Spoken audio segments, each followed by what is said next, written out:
Twongeye kubahereza ikaze hano kuri iyi cano, aho tugenda tubazanira imari zitandukanye. Rero iyi ni imari y'inzu ishaka amafaranga makeya cyane, iri hano mu murenge wa Bumbogo mu kagari ka Nyagasozi. Nanone iri hafi n'umuhanda, umuhanda uri haraguru gatoya, hari inzira igerwaho na moto, mbese ni hafi n'umuhanda gatoya, mu ntambwe nka 30 ni ku muhanda purinsipale.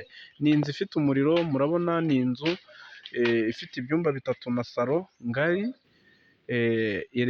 igerageje gukorerwa amasuku, nubwo hari ibyo wenda ushobora kuza ukaba wakongeraho.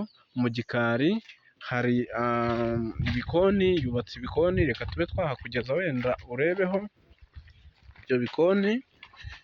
Ni ahantu rwose hadakwiye kuba hagucika, nimba ufite amafaranga miliyoni 9 rwose, ukabaza ukaba wanegosiya n'aba bantu ukumva